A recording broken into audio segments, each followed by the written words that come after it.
የአርሶ አደር መብት ፈጠራ ላይ እየተከናወኑ ያሉ ስራዎች የመሬት ልኬት ስራ፣ የመረጃ ማደራጀትና የተደራጀውን የማጥራት እንዲሁም በአመራሮች በተግባሩ ዙሪያ የግንዛቤ ስራ መስራቱ ጥሩ ሆኖ ሳለ ያቀረቡት መረጃ ትክክለኛነት ለተረጋገጠላቸው አርሶ አደሮች መብት የመፍጠር ስራው በተቀላጠፈና በፍጥነት በጥራት መሰራት ይገባዋል። እንዲሁም ሁሉም ባለድርሻ አካላት ትክክለኛ አርሶ አደር በቦታው መብቱ እንዳይነፈግ መደረግና ለሌሎችም ያለአግባብ እንዳይጠቀሙ ማድረግ የሚገባ ነው። ሆኖም ግን የአገልግሎት ጥራትና ፍጥነትን በተመለከተ አንዳንድ የመልካም አስተዳደር ችግሮች እንዳሉ ከአርሶ አደሩ የተነሳ ሲሆን ይህም መፍትሄ ቢበጅለት። ሁለተኛው ጥያቄ የዶሮ እርባታን ስራን በተመለከተ የዶሮ መኖ ችግር መኖሩ በከፍተኛ ደረጃ በተነሳው የዶሮ እና የእንቁላል ምርት ላይ እንዲሁም በሌማት ትሩፋቱ ላይ ተጽዕኖ የሚያሳድር በመሆኑ ይህንን ችግር ለዘለቄታዊ ሊፈታልን የሚችል በከተማ ደረጃ የመኖ ማቀነባበሪያ አለመኖሩን እየገለጽኩ ይህንን ችግር የሚፈታ መፍትሄ ቢበጅ ስል እጠይቃለሁ። አመሰግናለሁ። የህብረት ስራ ማህበራት ላይ እየተሰራ ያለው ሪፎርም እጅግ በጣም ትልቅ ለውጥ አምጥቷል። ነገር ግን ሸማቾች ጋር ያለው ከኢኮኖሚም ማህበረሰባችንን ከመደጎም አንጻር እየተሰራ ያለው ጥልቅ ሆኖ ስቲል አሁንም አገልግሎት አንጻር ማለፍ ያልተቻለ ሸማቾች የተለጠፈው ሌላ የሚሸጠው ሌላው ሸማቾች ያሉ ሱቆች ከሌላው ከመደበኛ ሱቆች ልዩነታቸው ብዙም አይታይም። አንዳንዴ ሰንዴ ማርኬት ብለን ስናስቀምጥ አመራሩ የገባበት ብቻ ግልጽ አለ። ወደ ውስጥ ገባን ስንል ግን ምንም ልዩነት የሌለበት ሁኔታ ከህዝባችን ይነሳል። ይሄን ጉዳይ ክብርት ከንቲባችን እጅግ በጣም ቀረብ ብለው ቢያዩት ጥሩ ነው ብዬ አስባለሁ። ሌላው ሸማች ላይ ያለ ሀብት እጅግ በጣም ጥልቅ ነው። ኦዲት ላይ ግልጸኝነት ላይ የራሱን የቻለ ጋፕ አለው። እሱ በግልጸኝነት የምናይበት የሚታይበት የሚዳስበት መንገድ ቢኖር ንብረትም ሀብትም ለማህበረሰቡ መድረስ የሚችል ትልቅ ሀብት ስላለ ሪፎርሙ ያደረሰበት ደረጃ አለ። እዛ ውስጥ ያለ አካል ደግሞ ተጠያቂነትም ጋፕ ስላለ እሱ በቀጣይ ቢታይ ለማህበረሰባችን አንድ ክፍለ ከተማ ላይ ብቻ አለ እኛ ጋር ብቻ አይደለም አጠቃላይ ስለሆነ እሱ ጠለቅ ብሎ ቢታይ ጥሩ ነው ብዬ አስባለሁ። አዲስ አበባ ላይ ስታንዳርዱን የጠበቀ የውሃ ስርጭት እንዲኖር እየተሰራ ያለውን ስራ እናውቃለን፣ ማመስገንም እንፈልጋለን። ነገር ግን እየተነሱ ያሉት ጥያቄዎች አሁን ባለው ነባራዊ ሁኔታ ውሃን በተጠናና ፍትሃዊ በሆነ ስርጭት እንዲኖር ከማድረግ ጋር አንዳንድ ቦታዎች ሳምንት እስከ ሳምንት ውሃ አይኖራቸውም። አንዳንድ ቦታዎች ሳምንት ሙሉ ውሃ ይጠፋባቸውም። አንዳንድ ቦታዎች ደግሞ በሳምንት አንድ ቀን ውሃ የሚያገኙ አሉ። ስለዚህ ፍትሃዊ የሆነ ስርጭት እንዲኖርና በተጠና መንገድ ስርጭቶቹ እንዲሄድ ከማድረግ አንጻር ምን ታስቧል?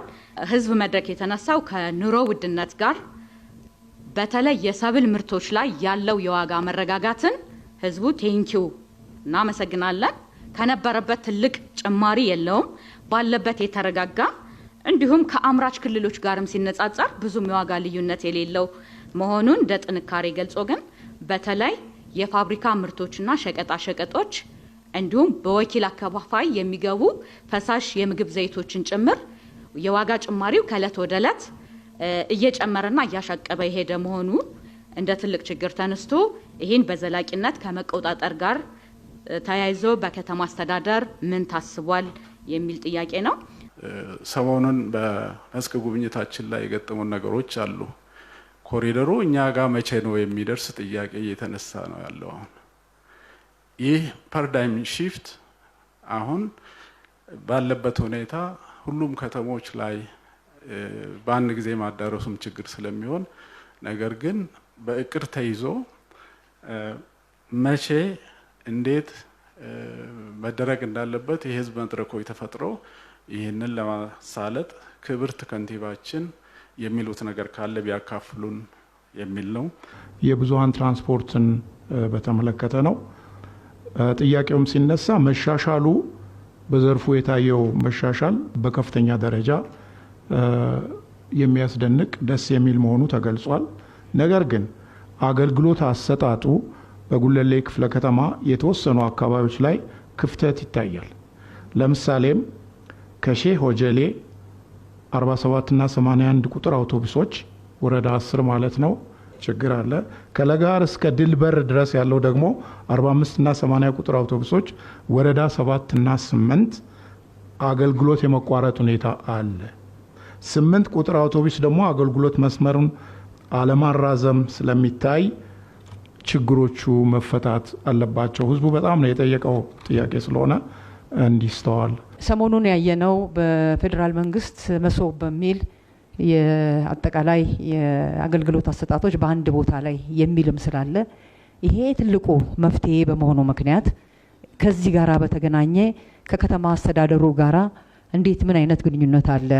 ይሄ በጣም አስፈላጊና ቅድም ያልኳቸውን ችግሮች ሊፈታ የሚችል በመሆኑ ምክንያት ከዚህ ጋር በተገናኘ ያለውንም እንትን ሊያብራሩልን ብዬ ጥያቄን አቀርባለሁ። የኮሪደር ልማቱ ሌሎች የተጎሳቆሉ የከተማዎች ገጽታዎችን ከመቀየር አንጻር በቀጣይ ምን የታሰበ ነገር አለ? ወይም ልማቱን በፍትሃዊነት ከማዳረስ አንጻር ምን የታሰበ ነገር አለ ለማለት ነው። በሁለተኛ ደረጃ በኮሪደር ልማቱ እየተፈጠሩ ባሉ የስራ እድሎች ዘርፈ ብዙ የስራ እድሎች ወጣቱን አሁን ካለ በተሻለ በይበልጥ ሁኔታ ለማስጠቀም ወይም አቅምን ሙሉ ለሙሉ አማጦ ከማስጠቀም አንጻር ምን ስራዎች እየተሰሩ ነው የሚለው ለማንሳት ፈልጋለሁ። የጤና መድንን በተመለከተ ነው። የጤና መድን ብዙ በዝቅተኛ የኑሮ ደረጃ ላይ ላሉ ወገኖች ነዋሪዎች እፎይታ የሰጠ ስራ እንደሆነ እናውቃለን። ነገር ግን በጤና መድን ከቨር የማይደረጉ ብዙ መድኃኒቶች አሉ። የጤና መድን ተጠቃሚዎች በፋርማሲ በጤና ጣቢያዎች ሲሄዱ በጤና መድናቸው ካርድ ወይም ደግሞ በዛ ፓኬጅ ማግኘት የማይችሉ ከፍተኛ የሆነ የመድኃኒት ችግርና ለተጨማሪ ደግሞ የመድኃኒት ወጪ እየተዳረጉ ነው። ይሄ በተደጋጋሚ እንደ ቋሚ ኮሚቴም ስናይ በተደጋጋሚ የሚነሳ ጥያቄ ነው፣ የመድኃኒት ጥያቄ። ከመሰረተ ልማት አንጻር በተለይም በክፍለ ከተማችን በተደጋጋሚ እያነሳን የነበረው ከመሳለሚያ 18 አስኮ ታክሲ ተርሚናል፣ አስኮ ሚኪሊላንድ መንገዶች ህዝቡ ማንስቷቸው የነበረ ቢሆንም ክብርት ከንቲባ በሰጡት ትኩረት ግንባታዎቹ ምን ደረጃ ላይ እንዳሉ በህዝብ የተነሳ ጥያቄ ቢኖርም ሂደን ባረጋገጥ ነው መሰረት ግንባታዎቹ የተጀመሩና እየተሰሩ ያሉ በመሆናቸው ክብርት ከንቲባን ቴንኪው ማለት እንፈልጋለን። ግን ግንባታዎቹ ክረምት ሳይገባ እንዲገባደዱና ለተጠቃሚዎች ክፍት እንዲሆኑ የሰጡት ትኩረት ዛሬም ተጠናክሮ እንዲቀጥል ማሳሰብ እንፈልጋለን። እናመሰግናለን። ከዚህ ጋር ታይዞ ከመሰረተ ልማት በተለይ የመንገድ ማስፋፊያ የመንገድ ጥገናዎች በአዲስ ከተማ ብቻ ሳይሆን በሌሎችም ክፍለ ከተማዎች በሚሰራበት ጊዜ በኮሪደር ልማቱ ስታንዳርድ ፍጥነትና ጥራት ልክ ቶሎ ያለ መጨረስና የመጓተት ስራዎች ስላሉ የልማት ስራዎቹ በተለይ የመንገድ ልማት ስራዎች የኮሪደር ልማቱን ተሞክሮ ይዘው በፍጥነት በጥራት የሚጠናቀቁበት ስታንዳርዳቸውን የጠበቁ መንገዶች እንዲሆኑ የሚደረጉበት ነገር ትኩረት የሚጠይቅ ስለሆነ ክብርት ከንቲባ በትኩረት እንዲከታተሉልንና ሌላውም ይህን ፕሮጀክት የሚያስኬድ አካል ተሞክሮን ቢወስድ የሚል ጥያቄ ለማንሳት ነው። የተከበሩ አፈ ጉባኤ፣ የተከበራችሁ የምክር ቤት አባላት፣ ህዝብን አዳምጦ ለህዝብ ጥያቄ ክብር ሰጥቶ ትኩረትም ሰጥቶ ጥያቄዎቹ ደግሞ በአግባቡ እንዲመለሱ ለማድረግ ምክር ቤቱ የሚያደርገው ጥረት በአንድ በኩል፣ በሌላ በኩል ደግሞ አስፈጻሚው አካል እነኚህን ጥያቄዎች ለቅሞ ይዞ በተግባር ለመመለስ እያደረገ ያለው ጥረትና እየተገኘ ያለው ውጤት ይበል የሚያሰኝ ነው። ይሄ ስንመረጥ ለህዝባችን የገባነው ቃል ነው፣ ግዴታ ጉዳይ ነው። ስለዚህ ተጠናክሮ የሚቀጥል መሆኑን ለማንሳት እወዳለሁ። በሌላ በኩል ደግሞ የተነሱት ጥያቄዎች በትክክል ክብር የምንሰጠው ከዚህ ምክር ቤት ላይ ከምንሰጠው ማብራሪያ በላይ በተግባር የምንሰጠው ምላሽ ትልቅ ትኩረት እንዲሰጠው እሻለሁ። ሆኖም አንዳንዶቹ ግልጽነት ስለሚያስፈልጋቸውና ተግባቦትም ሊፈጠርባቸው ስለሚገባ ህዝቡም እንዴት እየሰራን እንዳለን ያውቅ ዘንድ ከአመራሮች የተነሳው ማብራሪያ እንደተጠበቀ ነው። የተወሰኑትን እኔም ማነሳለሁ። አንደኛውና የመጀመሪያው የኮሪደር ልማት ከተማውን እየለወጠ ነው።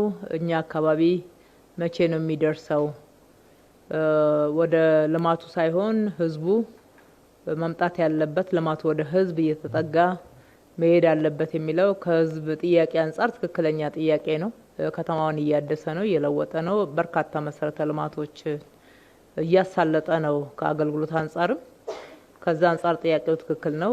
ነገር ግን ትንሽ እንዴት ነው የሚሰራው የሚለውን ለማንሳት ወዳለው የመጀመሪያው ዋናው ቃል የገባነው ነው ለህዝባችን በለውጡ ማግስት አዲስ አበባን እንደ ስሟ ውብ አዲስ አበባ እናደርጋታለን የሚለው ማስፈጸሚያ ስትራቴጂያችን ነው።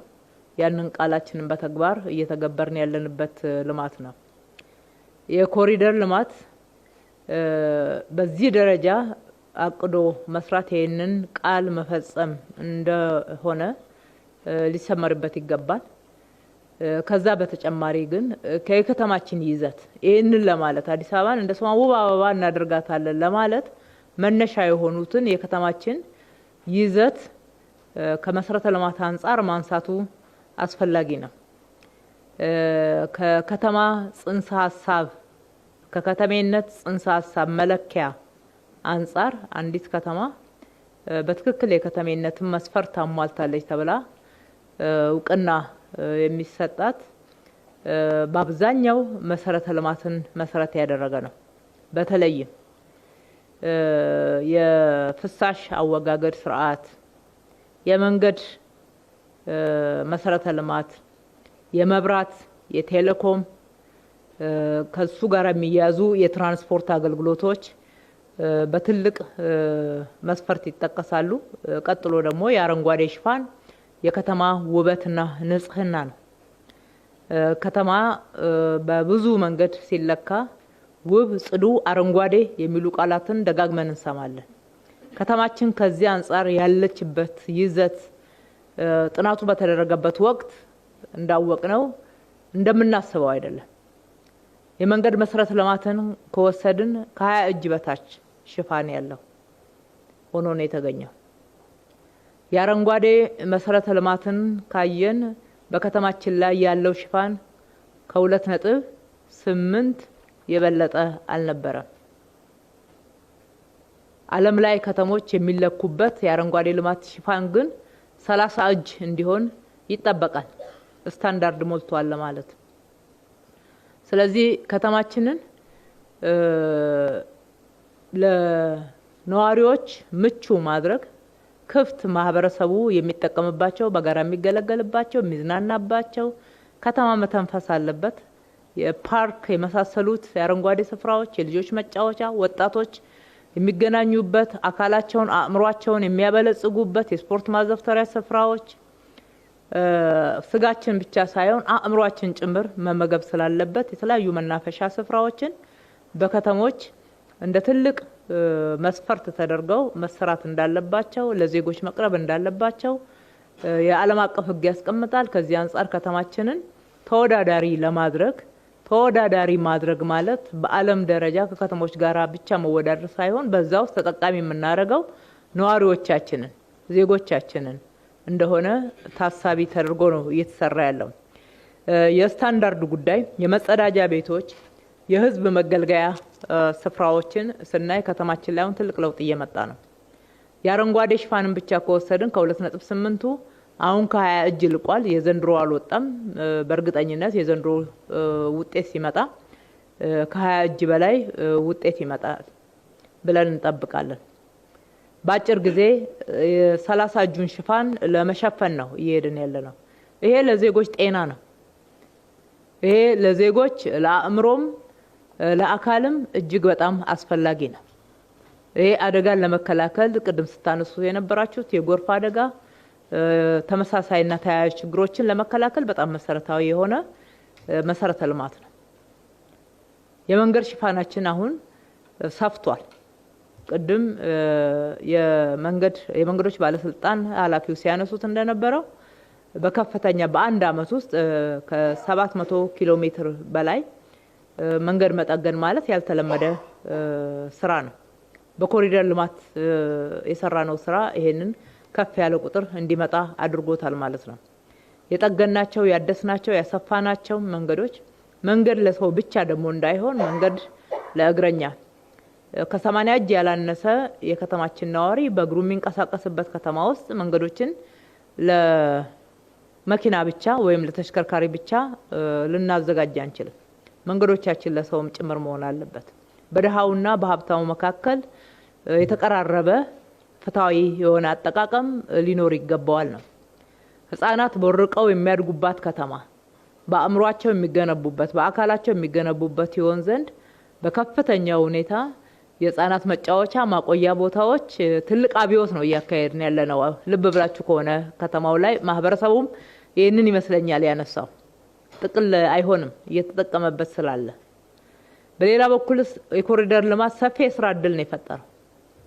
በኮሪደር 1 እና በኮሪደር 2 በመቶ ሺዎች የሚሆኑ ዜጎች የስራ እድል እያገኙ ነው። ኮሪደሩ ጋር የሚሰሩት ነዋሪዎች ብቻ አይደሉም ይህንን የሚያገኙት ከተማችን ላይ ከዛም አልፎ ከሀገራችን ከተለያየ ክፍሎች መጥተው የሚሳተፉ ስራ የሚሰሩ ዜጎች ጭምር የስራ እድል ያገኙበት ገቢ ያገኙበት ትልቅ የገበያ ትስስር የተፈጠረበት ነው። ከተማችንን ንጹህ የማድረግ ጽዱ የማድረግ የጤና ጉዳይ ነው። ውበት ብቻ አይደለም። ብዙዎች ከተማን ማስዋብ የቅንጦት አድርገው ይመለከቱታል። ይሄ የግንዛቤ ችግር ነው።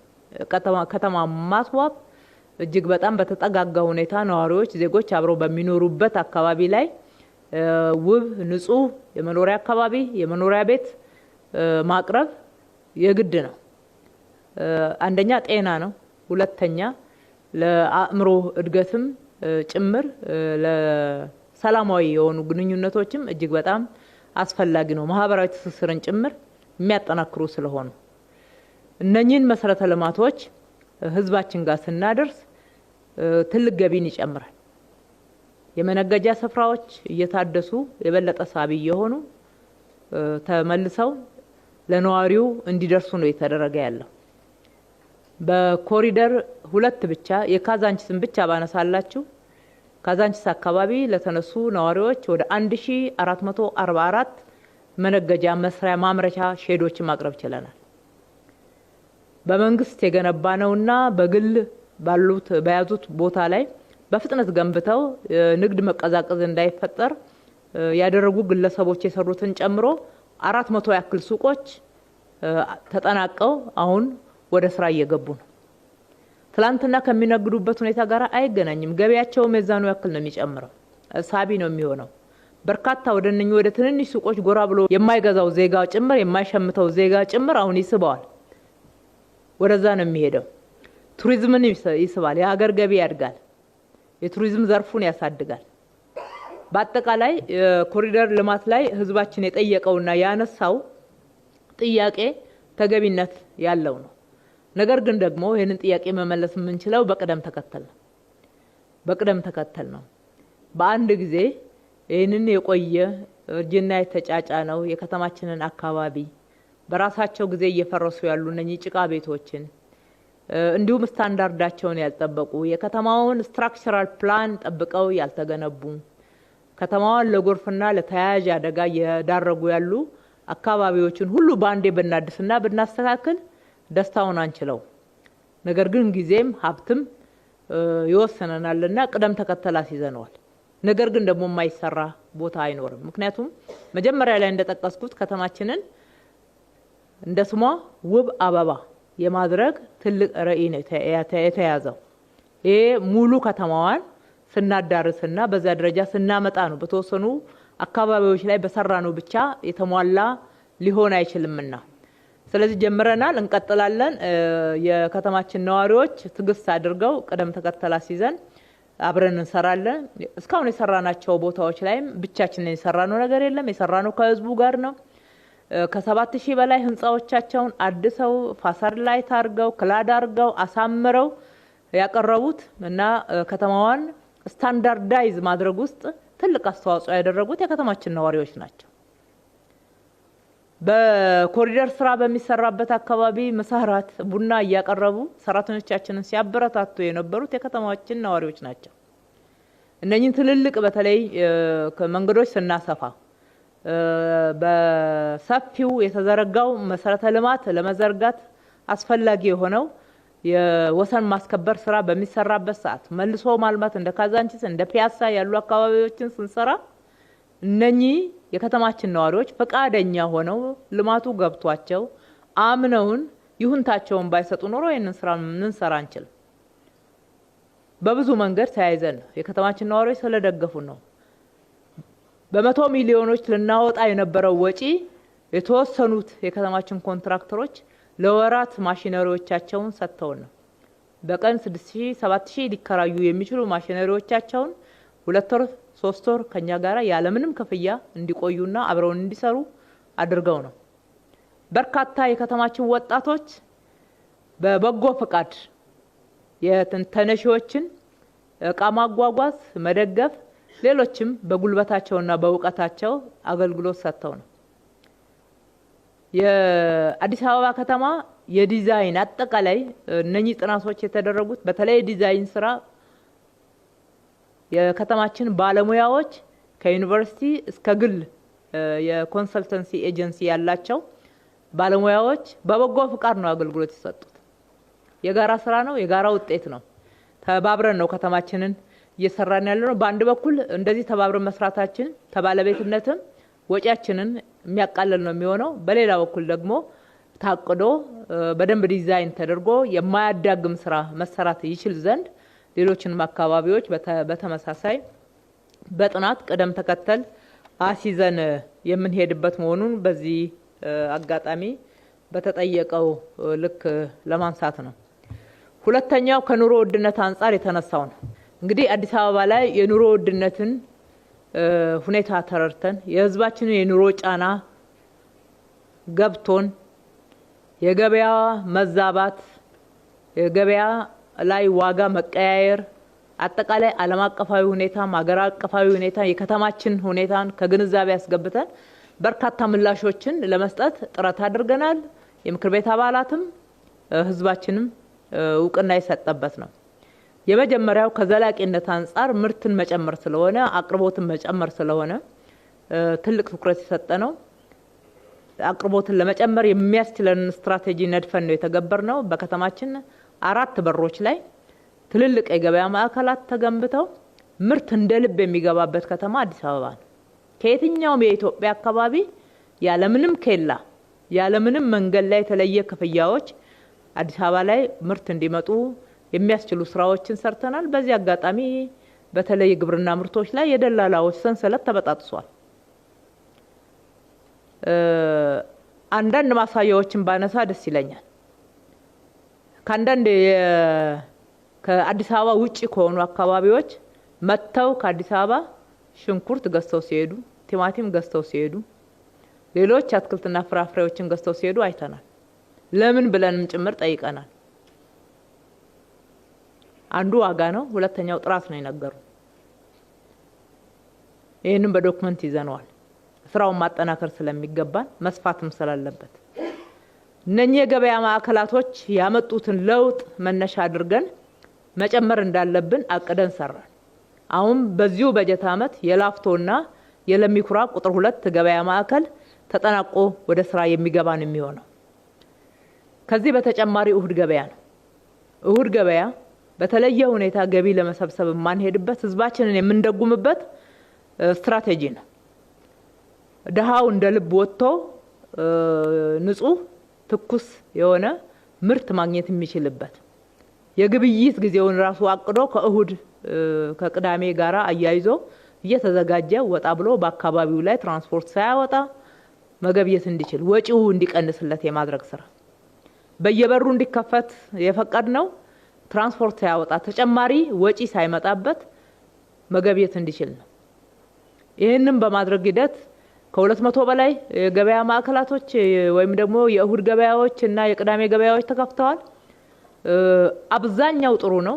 የምክር ቤት አባላት ደግሞ ያነሳችሁት ከህዝብ አፍ የሰማችሁትን ስለሆነ በየዕለቱ ህዝቡ የሚጠቀምበትን የሚደርስበትን አይናችንም ጆሮአችንም ህዝባችን ነው እንዳልነው አይ ይሄ አልተደረገም የምንለው ጉዳይ አይደለም። እንፈትሻለን፣ ፈትሸን እናስተካክላለን። በዋናነት ገቢ ማንሰበስብበት በጣም ነፃ ሆኖ በዛች በ2 ቀን እንዲነገድ የምናደርግበት ዋናው ነገር ነዋሪውን መደጎም ስለሆነ አላማውን የሳተ አካባቢ ካለ ፈትሸን ውስጥና ፊት ለፊት የሚባል ነገር የለም። ውስጥም አመራር አለን። የንግድ ቁጥጥርን የሚሰሩ ሰራተኞች አሉን፣ ጽህፈት ቤቶች አሉን። በዛው ልክ ደግሞ ሌሎችም የደንብም የሰላምና ጸጥታ ሰራተኞቻችንም ከዚህ አንፃር ኃላፊነት አለን፣ ግብረ ኃይል አለን። ኃላፊነታችንን ለመወጣት ጥረት የምናደርግና ለውጡን የምንመዝን ነው የሚሆነው። ሁለተኛው ስራ ከምርት መጨመር ጋር እየተሰራ ያለው ትልልቅ የገበያ ማዕከላት ብቻ ሳይሆን ማምረት ከተማ ሸማች ብቻ ሳትሆን አምራች እንድትሆን ማስቻል ነው። ከተማ አምራች እንዳልሆነች ከተማዎች ማምረት እንደማይችሉ ሸማቾች እንደሆኑ የነበረው ያረጀው አስተሳሰብን ተሻግረን ነው እየሰራን ያለነው። ማምረት እንችላለን፣ በጠባብ ቦታ ላይ ማምረት እንችላለን። ያሉንም ቦታዎች በዘመናዊ የማምረቻ ዘዴዎች አግዘን በቴክኖሎጂ አግዘን ምርት መጨመር እንችላለን።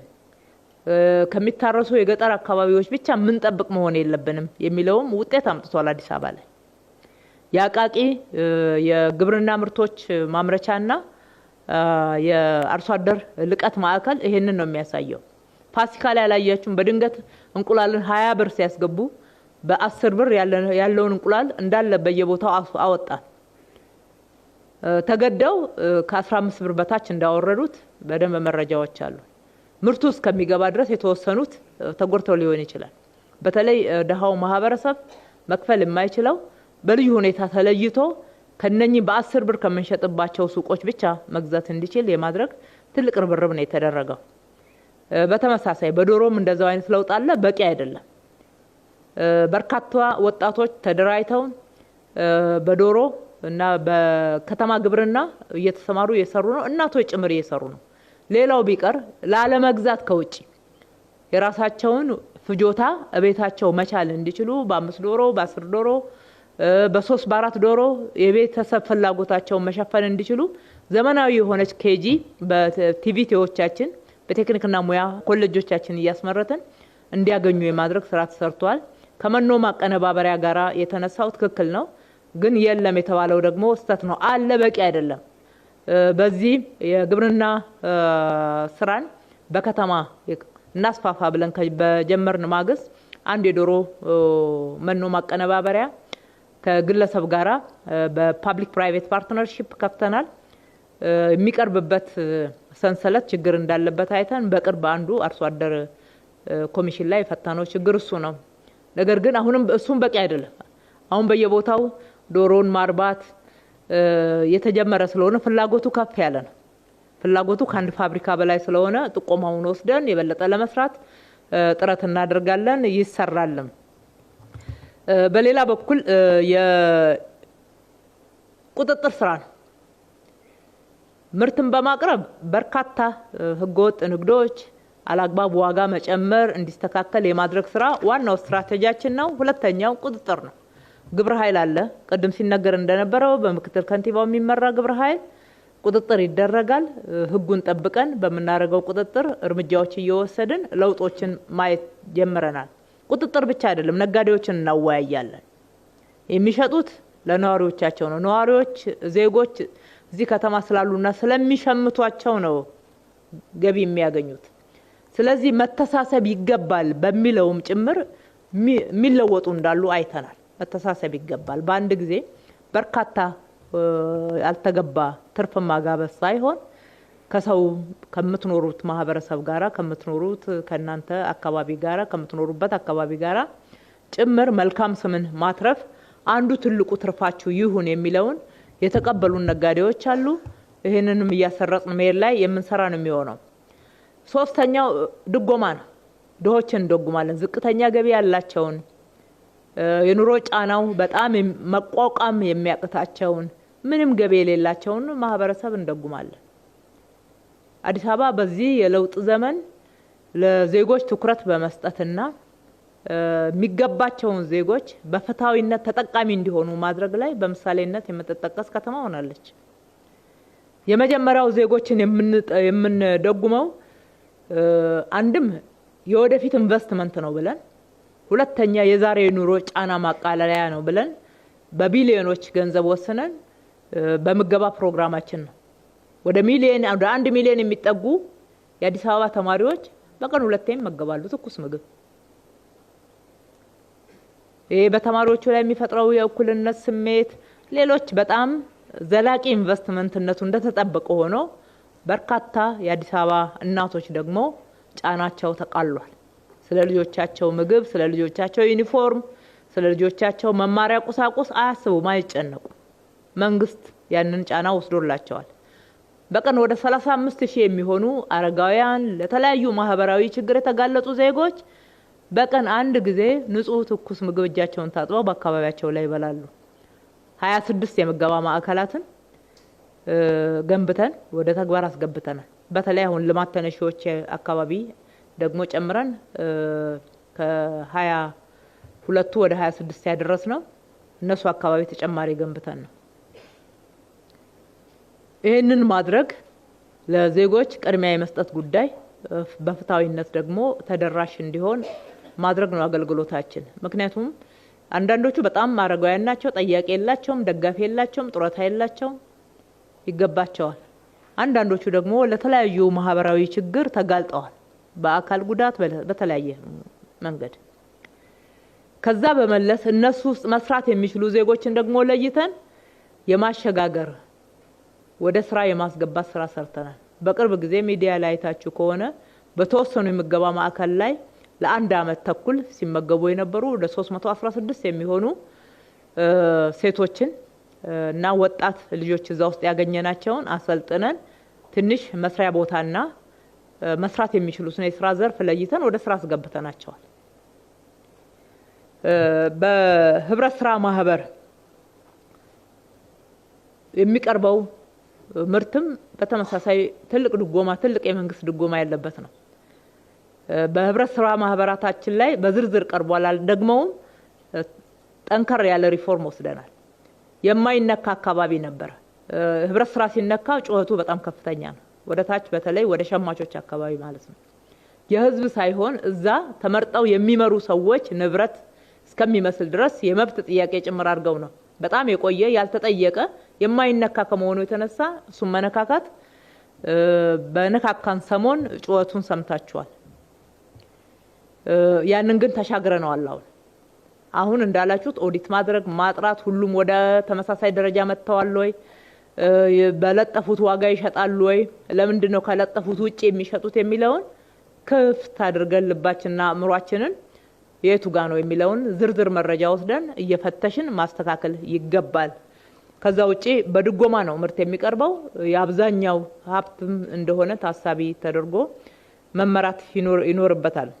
በትራንስፖርት በአመት ከ3 ቢሊዮን በላይ እየደጎምን ነው። በተለይ ቀላል ባቡር ወደ አዲስ አበባ ከመጣ በኋላ ወጪው ቀላል እንዳይመስላችሁ። በእነኚህ የከተማ አውቶቡሶች የምንሰጠው አገልግሎት ክፍያ መስሪያ ቤቱንም አያስተዳድርም። ወደ 3 ቢሊዮን እና ከዛ በላይ ድጎማ እያቀረብን ነው። ህዝባችን እያገለገልን ያለ ነው። ተጨማሪ አውቶቡሶች ያስገብተናል። አሁን ደግሞ ሁልጊዜ በዚህ መልክ ከምንሄድ ብለን እግረ መንገድ መረጃ ለመስጠት በመንግስትና የግል አጋርነት የቱር ኦፕሬተር ልክ ሌሎች ሀገሮች ላይ እንዳየ ነው አዲስ አንድ ፕራይቬት ቱር ኦፕሬተር አግሪመንት ገብተን ስራውን ሰጥተናል። ኤሌክትሪክ ባሶችን በዛ በኩል እንዲመሩ እና አገልግሎት እንዲሰጡ የማድረግ ስራ የሰራ ነው። እስኪ እዚህ ጋር የመንግስት ዊክ ሳይድ ይሆን ወይ እንደዚህ አይነት አገልግሎትን መስጠት የመንግስት ደካማው ጎን ይሆን ወይ የሚለውን ፍተሻ አድርገን ነው።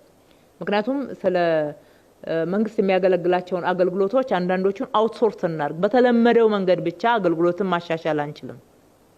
ከተለመደው ወጣን በልብለን አንዳንድ አገልግሎቶችን ልክ ጽዳት፣ ጥበቃ የመሳሰሉትን ከመንግስት መስሪያ ቤት እያወጣን እንደመጣ ነው።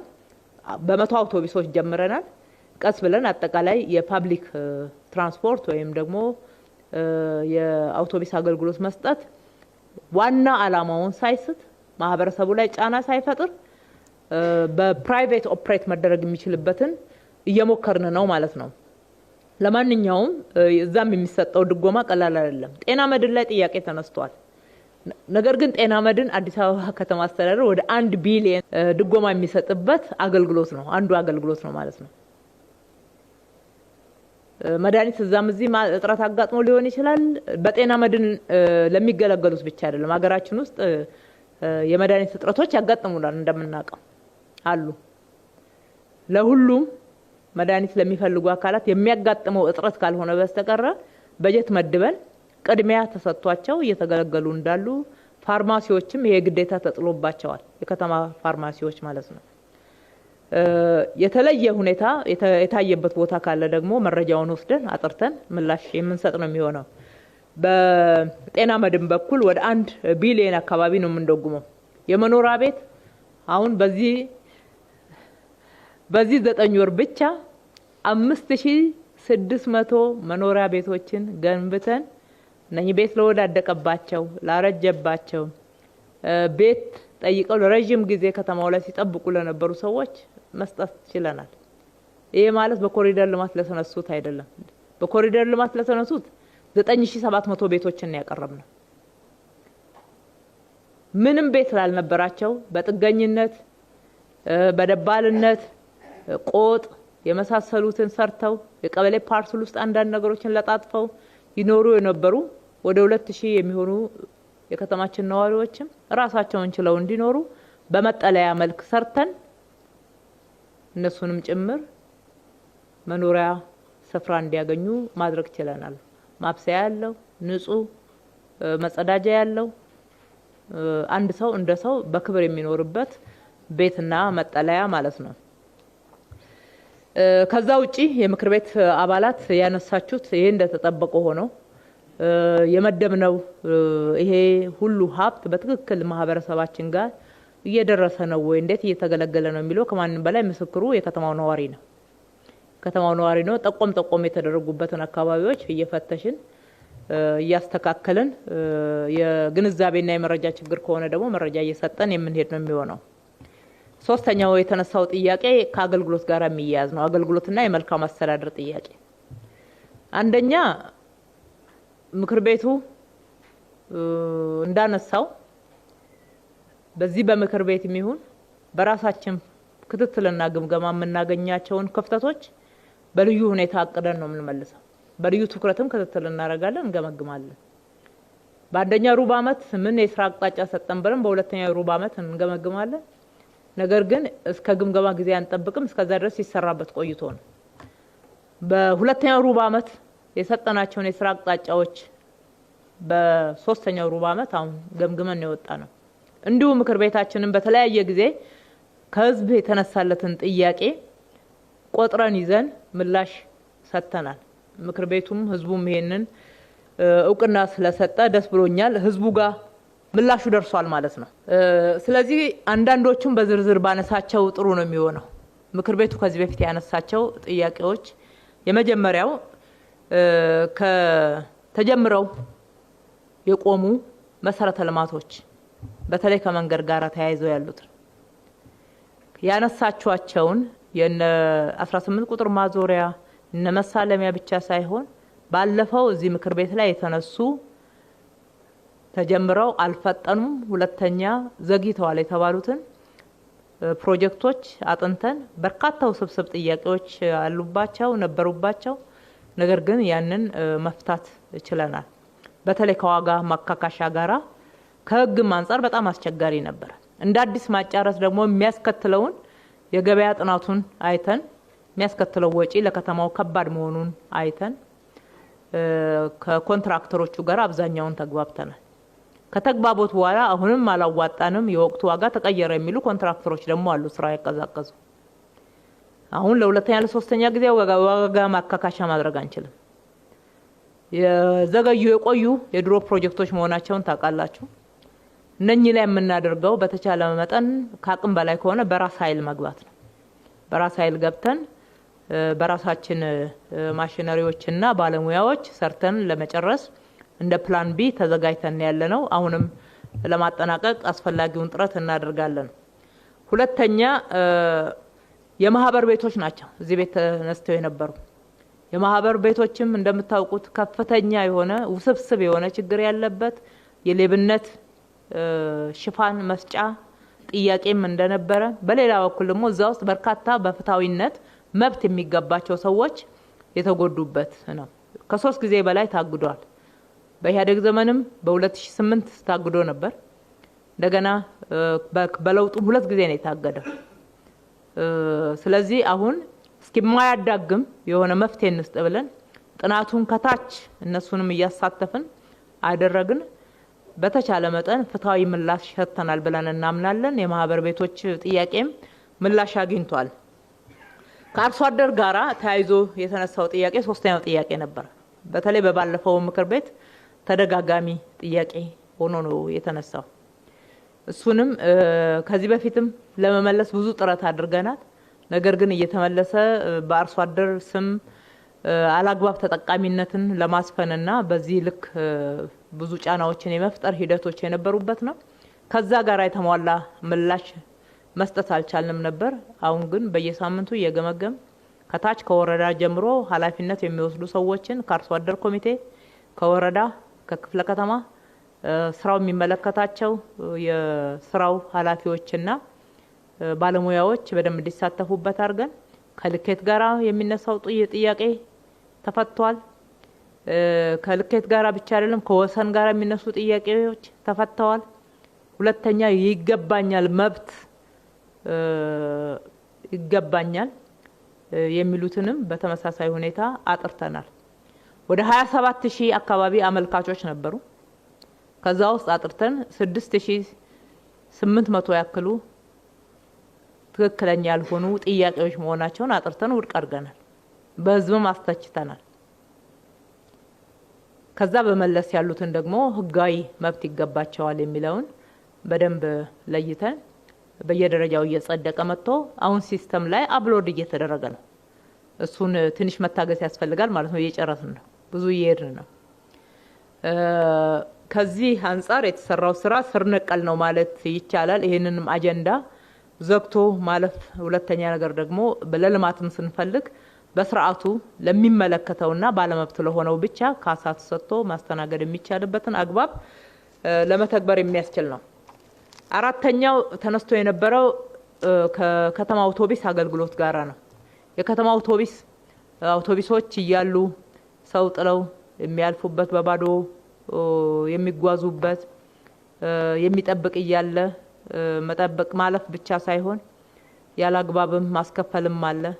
በርካታ አውቶቡሶች ቆመው ሰው ተሰልፈው ዝም ብለው ይመለከታሉና የመሳሰሉት ጥቆማዎች በምክር ቤቱ ጥያቄው ነው መጥተው ነበር። እሱን ለየት ባለ ዘመቻ ከማናው መስሪያ ቤት እንዴት ነው የምናገለግለው እያገለገልን ያለ ነው የሚል ትልቅ የሪፎርም ስራ ነው የሰራ ነው። በመስሪያ ቤቱ ውስጥ ያለው ዘግየት ያለ የከረመ የሌብነት ስርዓት መጀመሪያ ስርዓቱን ነው አሰራሩን ነው እንዲፈራረስ ያደረግ ነው። አዳዲስ አሰራሮችን ዘርግተናል ግልጸኝነት እንዲኖር። ሁለተኛ የአገልጋይነት ስሜት የአገልጋይነት ግንዛቤው ቀለል ተደርጎ የተተወ መስሪያ ቤት ስለነበረ በዚህ እኛ በምንጠይቀው አገልግሎት ልክ ህዝብ በሚፈልገው ልክ አይደለም ብቻ ሳይሆን የተራራቀ እንደነበረም አይተናል። ሁለተኛ የተሽከርካሪዎች ማውደም ማጋጨት ሆነ ብሎ ለተለያዩ ጥቅማ ጥቅም እንዲውል በማድረግ የመኪና ስፔር ፓርት ሳይቀር ወጥቶ የሚሸጥበትን ፋይንዲንጎች አግኝተናል። ይሄንን መነሻ በማድረግ ከአመራር እስከ ሰራተኞች ከፍተኛ ማስተካከያ ያደረግነው። አሁን በየአውቶቡሶቻችን ላይ ጂፒኤስ እንዲገጠም የማድረግ በጣም ብዙ ርቀት ነው የሄድነው። ሁለተኛ ነገር ደግሞ አገልግሎቶቹን በቀላሉ መከታተል የምንችልበት የቴክኖሎጂ ስርዓትም ዝርጋታው ጥሩ ወደ ውጤት እየመጣልን ነው። በተሟላ ሁኔታ ሁሉም ጋር አልተገበርንም። ነገር ግን ለመጨረስ የሚያስችለን አቅም ፈጥረናል። ከሁሉ በላይ ማገልገል በሚገባ ይገባኛል የሚለው ስሜት እንዲዳብር የማድረግ የተጀመረው ስራ እንዲሰርጽ የማድረግ ሂደቱ ከዚህ በላይ መጠናከር ያለበት እንደሆነ ታሳቢ እያደረግን ነገር ግን ደግሞ ለተነሳው ጥያቄ ጆሮ ሰጥተን ተግባራዊ የሆነ ምላሽ መሰጠቱን ለማንሳት ነው።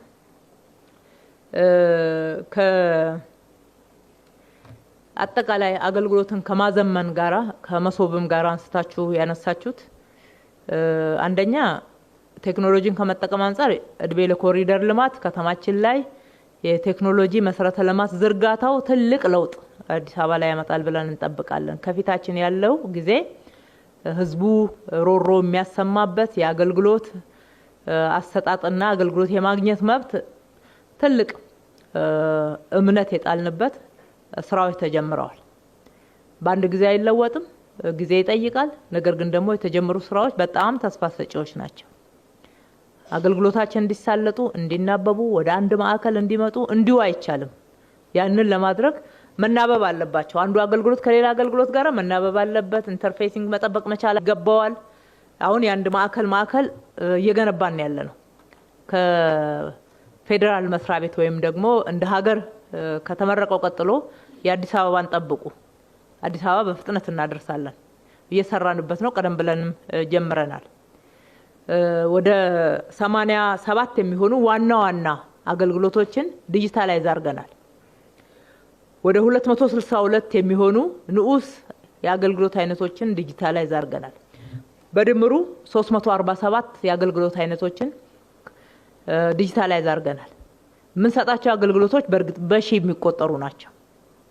ከዛ ውስጥ የጀመርነው 347 ዲጂታላይዜሽን ወደ አንድ ማዕከል መምጣት የሚችል ነው ማለት ነው። የአንድ ማዕከሉን ፋሲሊቲ አሟልተን ስንጨርስ እነኚህ በዋናነት አገልጋይነት የሚጠበቅባቸው አገልጋይነት የማይጠበቅበት መስሪያ ቤት ባይኖርም በርካታ ተገልጋይ ያላቸው መስሪያ ቤቶች ቀድመው ወደዚህ ወደ አንድ ማዕከል አገልግሎት እንዲገቡ እናደርጋለን። እንደዚህ አይነት ሲስተሞች እየሰራን ካልሄድን በስተቀር ዝም ብለን መቀየር አንችልም። አንደኛ የአገልጋይነት እሳቤው የተዛባው ዛሬ አይደለም፣ ድንገት የመጣ አይደለም። የሌብነት ጉቦኝነት ልምምዱ አዲስ አይደለም፣ ስራ የሰደደ ነው።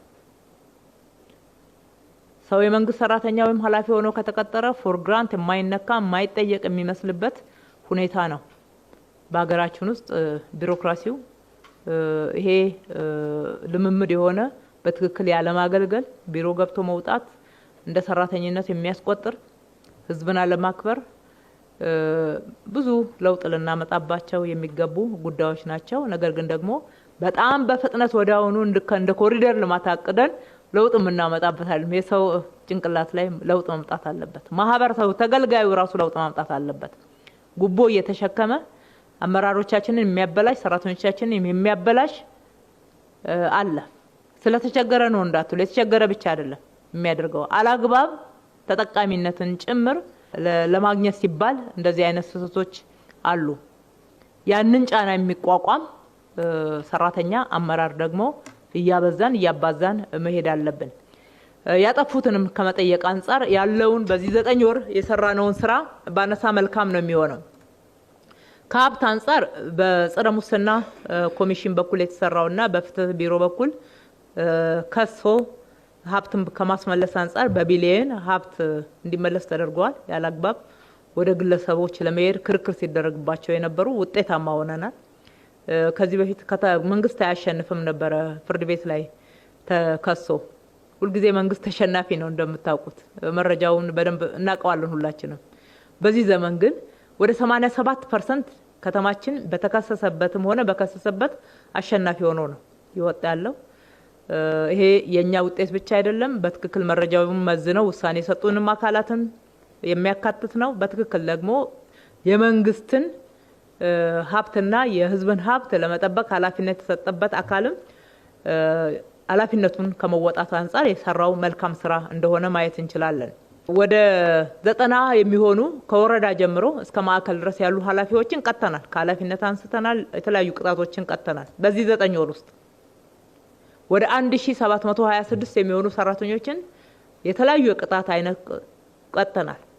አገልግሎትን ሲያዛቡ፣ ጉቦ ሲቀበሉ፣ በተለይ ገቢዎች ላይ መሬት፣ አሽከርካሪ፣ ትራንስፖርት፣ እሳት አደጋ፣ ቄራዎች፣ ፓርኮች ኮርፖሬሽን የመሳሰሉት ድርጅቶች ላይ እርምጃ ተወስዷል ማለት ነው። ትራንስፖርት፣ የከተማ አውቶቡስ ቅድም የጠቀስኳቸው ላይ መሶብ በቅርብ ጊዜ ወደ ስራ ሲገባ ደግሞ ለውጦች እናመጣለን። ለውጡ ግን በጣም መተጋገዝን ይጠይቃል። ለውጡ ከፍተኛ መተጋገዝ የሚጠይቅ ነው። ምክንያቱም እንደዚህ አይነት ስራ የሰደዱ ውዝፍ የሆኑ በአመለካከት ደረጃ የሰረጹ ጉዳዮችን ነቅሎ ማስወጣት ቀላል አይደለም። ሁለተኛው ስትራቴጂ ደግሞ አዳዲስ የተማሩ ወጣቶችን ማስገባት ነው። በየአገልግሎቶቻችን ላይ አዳዲስ የተማሩ ወጣቶችን እያበረታታን አገልግሎት መስጠት እንዲችሉ በአዲስ መንፈስ ህዝብ ማገልገል እንዲችሉ ወደ ስራ ማስገባትም ይገባናል። ከፊታችን ባለው ጊዜ ከሪፎርማችን ጋራ እያየነው ምን ሄድ ነው የሚሆነው። ሌላው አራተኛ የተነሳው ጥያቄ ተደጋጋሚ ስለሆነ ከውሃ አቅርቦት ጋራ ነው። ልክ ነው። የውሃ አቅርቦት ከተማችን ላይ የመጠጥ ውሃ አቅርቦት እጥረት አለ። በሺፍት ነው የምናቀርበው። ከተማዋ በጣም እያደገች ነው። የውሃ አቅርቦትም የዛኑ ያክል ነው እያደገ ያለው። በዚህ በለውጥ ዘመን ብቻ ከ60 እጅ በላይ የውሃ አቅርቦቱን ጨምረናል። ድሮ ከነበረው የውሃ አቅርቦት ከ60 እጅ በላይ የውሃ አቅርቦትን ከፍ አድርገናል። የተሰራው ስራ ቀላል አይደለም። ኢንቢሊየን ነው ሀብት የምናፈሰው። ፍላጎቱ ግን የዛኑ ያክል ነው እየጨመረ ያለው። አንደኛ የሰው ቁጥር መጨመር ነው። አዲስ አበባ 3.4 ሚሊዮን ህዝብ በነበረችበት ጊዜ እና ዛሬ በእኛ ግምት አገልግሎት የምንሰጠው ህዝብ ወደ 10 ሚሊዮን ተጠጋ ብለን ከአገልግሎታችን ጋራ የምናየው ወይ የምናስቀምጠው ግምት አለ። ሁለተኛ የኑሮ መዘመን ነው። ያኗኗር መዘመን ውሃ አገልግሎት የሚሰጥበት አሁን እንደ ድሮ ለውስን አገልግሎቶች ብቻ አይደለም። ሶስተኛ ያጠቃቀም ችግር ነው። ያለውን የመጠጥ ንጹህ የመጠጥ ውሃ ለመኪና ማጠቢያም ለአረንጓዴ ልማትም በተለይ በየግለሰቡ ቤት ቁጥጥር የምናደርግበት ስርዓት እንደሚያስፈልገን አይተናል። ለግንባታም የመጠጥ ውሃ መጠቀም ከተማው ላይ አለ። ሌሎች ኢንዱስትሪዎች፣ ሆቴሎች ውሃ ማቅረብ አለብን፣ ተገቢ ነው። ነገር ግን ደግሞ ራሳቸውም መቆፈር የሚችሉ አካላት ጭምር ከከተማው ህዝብ የመጠጥ ውሃ መጋራት የለባቸው። ይሄንን እያስተካከልን እንሄዳለን። እንደዛም ሆኖ ግን እየሰራን ያለነው ስራ አለ። ሙሉ ለሙሉ በመሰረታዊነት ይፈታል ባንልም ሽፍቱን ያሻሽለዋል። ምክንያቱም ህዝብ ቁጥሩም እየጨመረ ነው። ውሃ የሚፈልጉ ፕሮጀክቶችን በጣም እየጨመሩ ነው። ከተማ ላይ ከፍተኛ እንቅስቃሴ ማህበራዊና ኢኮኖሚያዊ እንቅስቃሴ የሚደረግባት ከተማ ናት። በአንድ ጊዜ በፍጥነት ሁሉን ነገር እንፈታለን ባንልም ተጨማሪ እያጠናን ከፊታችን ያለን መልካም ዜናዎች ደግሞ አሉ። የጭቋላ የከርሰ ምድር ውሃ በቀን ወደ 100,000 ሜትር ኩብ ያመርታል። አሁን ወደ 85,000 ሜትር ኩብ አግኝተናል። ሌሎቹን ጨምረን ለሚቀጥለው በጀት አመት ወደ ስራ የምናስገባው ነው። አሁን ያገኘነውን 85,000 ያክሉን ሜትር ኩብ ደግሞ በቅርብ ጊዜ ወደ ህዝቡ እያደረሰን የምንሄድ ነው የሚሆነው። ሁለተኛው የገርቢ ግድብ ነው። የገርቢ ግድብ ብዙ ችግር እንደነበረበት ለዚህ ምክር ቤት ደጋግመን አንስተናል። እነኛን ችግሮች አሁን ፈተናል። ችግሮቹን ፈተን በራሳችን አቅም ገርቢ መገንባት ይችላል እና ቃሊቲ ቱሉ ዲምቱ መንገዶችን በጣም ችግር ውስጥ በገባ ሰዓት ብድራተን በብድር ተፈርሞ ትልቅ ሀገራዊ ፕሮጀክት ነው ተብሎ ባልተሰራ ሰዓት በከተማችን ሀብት በጀት መድበን መስራት ችለናል። ስለዚህ ለገርቢ መሄል ያስፈልገናል ነው ያልነው። ለሚቀጥለው በጀት አሁን ማስጀመሪያ ያክል መድበናል። ለሚቀጥለው በጀት ደግሞ በደንብ የተሟላ በጀት ይዘን የገርቢ ፕሮጀክትን መስራት ነው። ብድሩ ከተገኘ ሰየው። እንግዲህ ከ7 አመት በላይ ወደ 8 አመት ነው ገርቢ የተጠበቀው። እየመጣ አይደለም፣ እኛ ጋር የደረሰ ነገር የለም። ነገር ግን በከተማችን ሀብት በጀት የህዝቡ ቅድሚያ የሚሰጠው ጥያቄ ስለሆነ እንሰራለን ብለን ይዘናል። እሱም ወደ 75,000 ሜትር ኩብ በቀን የማምረት አቅም አለው። አጠቃላይ የሁሉን አቀፍ የከርሰ ምድር ውሃ ጥናት እየተካሄደ ነው ያለው። የድሬኔጅ የስዌሬጅ ኔትወርክ ጥናት ኦልሞስት የስዌሬጁ እያለቀ ነው ያለው። የድሬኔጅም ቅድም የመንገዶች ባለስልጣን እንዳነሳው እየተጠናቀቀ ነው ያለው። ከተማችንን ማዘመን፣ አገልግሎቷን የተሟላ ማድረግ በርካታ ትልልቅ ውጤቶችን ይዘው የሚመጡ ስራዎች እየተሰሩ ነው ያሉት። ከጎርፍ አንጻርም በዋናነት በዘላቂነት የሚፈታው ይሄ ነው። አሁን ኔትወርኩ ላይ እያጠና ነው ያለነው ጥናት የቀድሞዎቹ እየጠበቡ የተዘጉትን ማስፋት፣ ድሬኔጅ እና ስዌሬጅ የሌለባቸውን አካባቢዎች አዳዲሶች መገንባት፣ ያለ አግባብ ስትራክቸራል ፕላኑን በመቃረን የተገነቡ ግንባታዎችን ማስተካከል፣ ከተማችንን ማዘመን፣ ለሁላችንም የምትመች የማድረግ ስራ ከፊታችን ትልቅ ስራ እየሰራን ነው፣ አቅደናል። በተግባርም ደግሞ የተጀመረ ነው። ከሰላም ሰራዊት ጋር ያነሳችሁት ተገቢ ነው። እነኚህ ቁሳቁሶች ያስፈልጓቸዋል፣ እናቀርብላቸዋለን። ከኤጀንሲዎች የስራ ቅጥር አንጻር ከስራና ክህሎት ሚኒስቴር ጋር የተጀመረ ስራ አለ። እሱን አጠናክረን ሄዳለን። እነኚህ ስራዎች ሁሉ ሲሰሩ እንግዲህ አንዱ ትልቁ መነሳት ያለበት ጥያቄ ሀብት አጠቃቀማችንና የገቢ ምንጭ ነው። ከተማችን ምክር ቤቱ ባጸደቀልን መሰረት ወደ 230 ቢሊዮን የሚሆን በጀትም ገቢ እንድንሰበስብ አጽድቆልናል። እሱም መነሻ አድርገን ከዚሁ 71 እጁን ለካፒታል፣ ለዘላቂ ልማት፣ ደህንነትን ለሚቀንስ ወደ ብልጽግና የምናደርገውን ጉዞ መሰረት ለሚጥሉ ስራዎች ነው ያዋልነው። ይሄ ቤዚክ ዲፓርቸር ነው፣ መሰረታዊ ለውጥ ነው። በዚህ ከተማ አሁን ከተማውን እየመራን ያለነው አመራሮች እንኳን ስንመጣ ከ50 እጅ በታች ነበር ለዘላቂ ልማት የሚወሰነው የበጀት መጠን። 70 እጁን 60 እጁን የሚይዘው የአስተዳደር ወጪ ነው።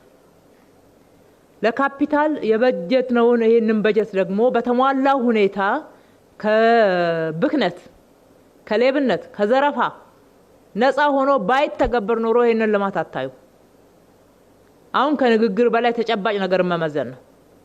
ተጨባጭ የምታዩትን የተሰራውን ውጤት ማየት ነው። ሁሉ ጊዜ ከተማው ላይ ጉቦ የሚቀበሉ አገልግሎት የሚያስቸግሩ ሰራተኞችና አንዳንድ አመራሮች ስላሉብን ሌላው ሀብት የሚዘረፍ የሚመስላቸው አሉ። መሬትም መቆጣጠር ችለናል። መሬት ላይ ሊፈጠር የሚችል ስህተት ካለ እንደርስበታለን ማለታችን ነው። የሚሞክሩ የሉ ማለታችን አይደለም። አሁንም እዛም እዚህም የሚሞክሩ አሉ፣ ግን እንይዛቸዋለን። ብዙ ከእይታችንና ከቁጥጥራችን ውጪ እንደከዚህ በፊቱ አይደለም። እስከዛሬ አዲስ አበባ ላይ የተፈጠሩትን መብቶች ዲጂታላይዝ አድርገናል።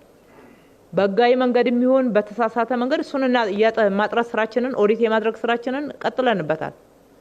ነገር ግን አዳዲስ ፋይሎች ተደራጅተው እንዳይገቡ መዝጋት ችለናል። ዘረፋን አስቀረን በምንልበት ሰዓት የሚያሳዩ ስራዎች አሉ። ከሁሉ በላይ በግዢና በፕሮጀክት ነው የመንግስት ሀብት የህዝብ ሀብት የሚዘረፈው። እሱ ላይ ቤዚክ ለውጥ አምጥተናል ብለን በደንብ ማንሳት የምንችልበት ውጤታማ ስራዎች አሉ። በጥቅሉ በበጀት አመቱ ያቀርናቸውን ስራዎች ለመጨረስ ጥረት እያደረግን ነው። በተሟላ ሁኔታ እናጠናቅቃለን። በበጀት አመቱ ያቀርናቸውን ስራዎች መሰረት ሳናደርግ የተነሱ የህዝብ ጥያቄዎችን ሁሉ የቆዩ በርካታ የተወዘፉ የልማት ፍላጎቶችን ሁሉ በአንድ ጊዜ መመለስ አንችልም። ከግንዛቤ አንጻር እኩል ተመሳሳይ ደረጃ ላይ ተግባቦት እንዲፈጠር የምንፈልገው ይሄ ነው። ስለማይቻል ነው። የትኛውም ሀገር አልቻለም። ከሩጫ አንጻር እንደ አዲስ አበባ እየሮጠ ያለ የለም። ነገር ግን ደግሞ በርካታ ጥያቄዎች አሉ። በርካታ የዘገዩ የተወዘፉ የመልካም አስተዳደርና የልማት ጥያቄዎች አሉ። ቅደም ተከተል እያስያዝን ግን እንደምንመልሰው በእርግጠኝነት መናገር ይቻላል። አገራችን ወደ ብልጽግና ጉዞ እያደረገች ነው፣ መሰረት እየጣለች ነው። ለዚህ ደግሞ አዲስ አበባ ትልቅ ማሳያ ትሆናለች። መሰረቱ እየተጣለ ጉዟችን ወደዛ እንደሆነ የሚያሳዩና እንደሚቻልም እንደ ትልቅ ምስክር አዲስ አበባን መጥቀስ ይቻላል። የጀመርናቸውን ስራዎች በተሟላ ሁኔታ እናጠናቅቃለን፣ ጥራታቸውን እናስጠብቃለን። ስህተቶችን ስናገኝ ያለ ርህራሄ አርመን አዳምጠን ህዝብን አክብረን በቅንነትና በታማኝነት ለማገልገል የምንፈልገውን በተግባርም የጀመርነውን ውጤት ያገኘንበትን በብዙ አመራሮችና ሰራተኞቻችንም ጭምር እንዲሰርጽ ማድረግ ስራችንን አጠናክረን ነው የምንቀጥለው። ምክር ቤቱ በያዘው ደረጃ መጓቸው ነው ከማህበረሰቡ ጋራ ያገኛቸውንም ምላሽ እያስገነዘበ፣ በሌላ በኩል ደግሞ ቀሪ ማየት ሲገባን ያላየናቸውን ክፍተቶች እያሳየን ከሰራን ብዙ ለውጣችን ከዚህ በላይ የበዛ የገዘፈ የፈጠነ ይሆናል እላለሁ። እጅግ አድርጌ አመሰግናለሁ።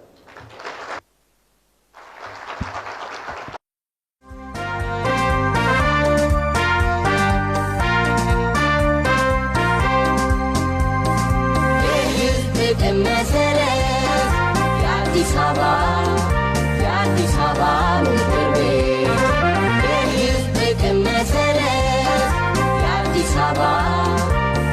አዲስ አበባ